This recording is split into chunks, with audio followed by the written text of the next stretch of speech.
बिस्मिल्लाहिर्रहमानिर्रहीम।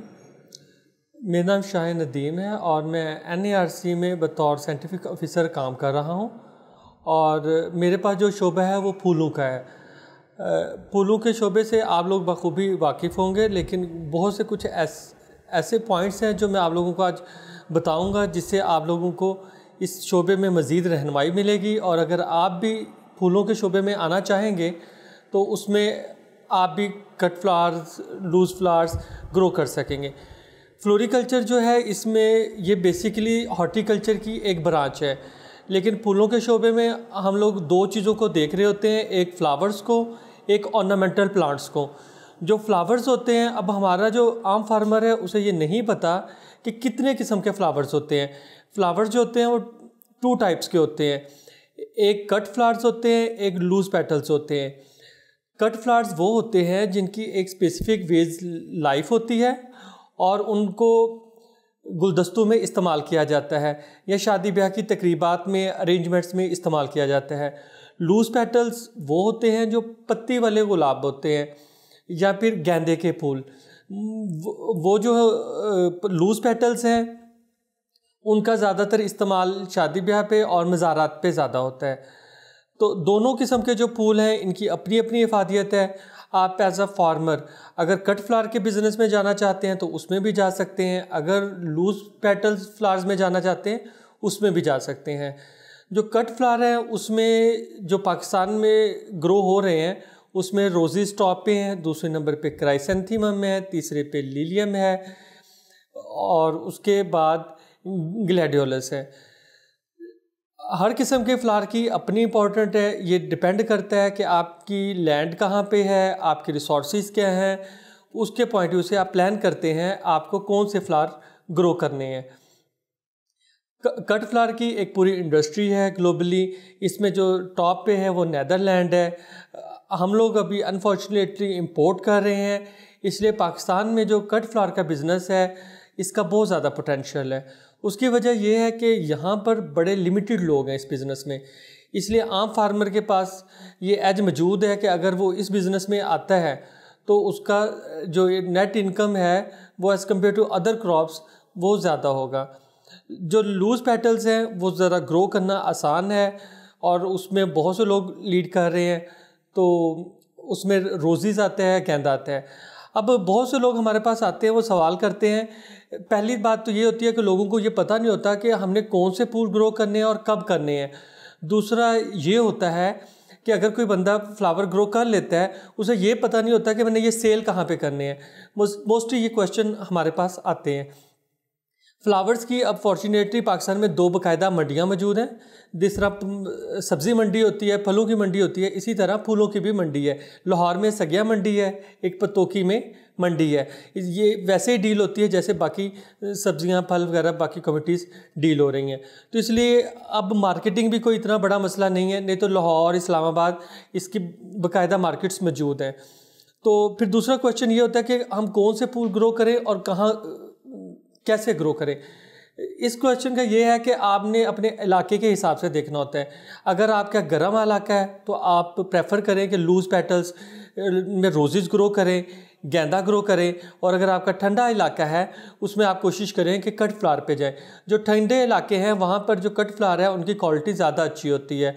उसकी वजह एल्टीट्यूड होता है। जब आप हाई एल्टीट्यूड पे जाते हैं तो वहाँ पे जो फ्लावर का एक हमें स्टेम लेंथ चाहिए होती है वो भी अच्छी मिलती है, फ्लावर हेड भी अच्छा मिलता है। आल्दो जो थोड़े मॉडरेट किस्म का क्लाइमेट है वहाँ पर भी हो रहे हैं, बहुत अच्छे हो रहे हैं, लेकिन आप ऐसे जितना हाई एल्टीट्यूड पे जाएंगे उतनी अच्छी क्वालिटी लेंगे। उसके बाद ये सवाल आता है कि इसमें मतलब बहुत से लोग क्यों नहीं हैं। मतलब इसमें बहुत से लोग इस वजह से नहीं है इस बिज़नेस में कि लोगों को पता ही नहीं है कि फूल कब और कैसे ग्रो करने हैं, इसका बीज कहाँ से मिलेगा, कैसा होता है।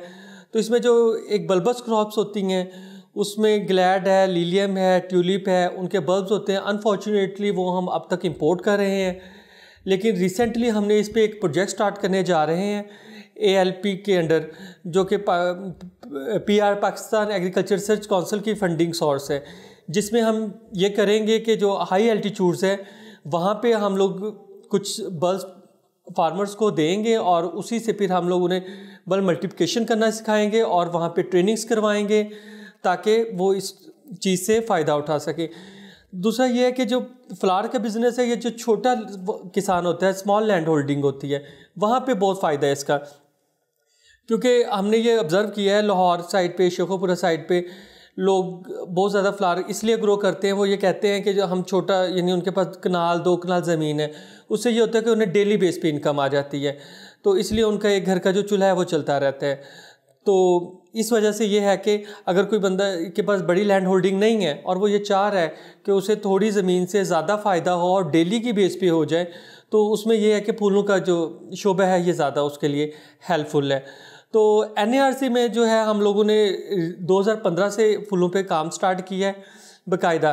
पहले ये शोबा ऑफ एंड ऑन काम कर रहा था, लेकिन अब ये है कि हम इस पे प्रॉपर हमने फोकस किया हुआ है।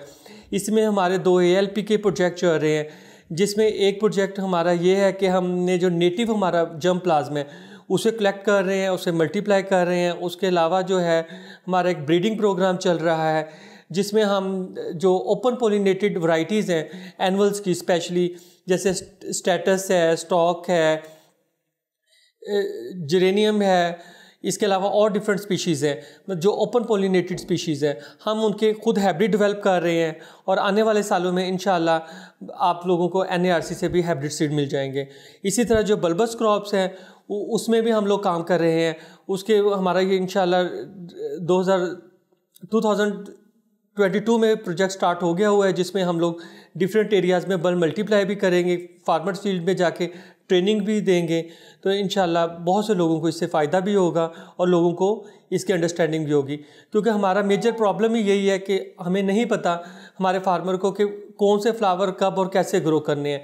मतलब उन्हें ट्रेनिंग की अशद ज़रूरत है, तो वो ट्रेनिंग्स इंशाल्लाह हम उन्हें करवाएंगे। और अगर किसी इलाके में हम लोग नहीं जा रहे, किसी से नहीं हम अप्रोच कर पा रहे, तो वो डायरेक्टली ख़ुद भी हमसे कांटेक्ट कर सकता है। NARC में हम लोग मौजूद हैं आपकी रहनुमाई के लिए। आप जब चाहें हमें कॉल भी कर सकते हैं, ख़ुद विज़िट भी करना चाहें तो कर सकते हैं। आपको किसी भी किस्म की रहनुमाई चाहिए हो कि कौन से फूल ग्रो करें, कैसे ग्रो करें, कब इन्हें इनका सोइंग टाइम होगा, कब हार्वेस्टिंग टाइम होगा, मतलब इसके पूरी जो प्रोडक्शन टेक्नोलॉजी है उसमें आपको गाइड करेंगे। फिर इसमें कुछ मसाइल भी हैं। मसाइल ये हैं जैसे इसमें लोगों को क्वालिटी सीड नहीं मिल रहा होता, उन्हें सही टाइमिंग का नहीं पता होता, और इसके अलावा जो है लोगों को हार्वेस्टिंग टाइम का नहीं पता होता। तो ये वो सारी कुछ चीज़ें हैं जिसके बारे में अभी वीकनेसेस हैं हमारे फार्मर्स की तरफ से। लेकिन इंशाल्लाह हम कोशिश कर रहे हैं कि जितनी हमारी कैपेसिटी है उसमें हम ज़्यादा से ज़्यादा लोगों की हेल्प करें। अब बहुत से लोग हमें ये शिकवा करते हैं कि हमें कभी किसी ने कुछ बताया ही नहीं, हमारे पास कोई आया ही नहीं। जैसे कि आपको पता है कि गवर्नमेंट रिसोर्सेज बड़े लिमिटेड होते हैं, तो हम हर एक के पास खुद तो नहीं जा सकते। लेकिन इसलिए अगर आप लोग इंटरेस्टेड हैं, इस जो मेरा ये पैगाम है उसके ज़रिए अगर आप लोग चाहते हैं इस शोबा में आना जो कि बहुत प्रॉफिटेबल है, तो आप हमसे डायरेक्टली खुद भी कॉन्टैक्ट कर सकते हैं।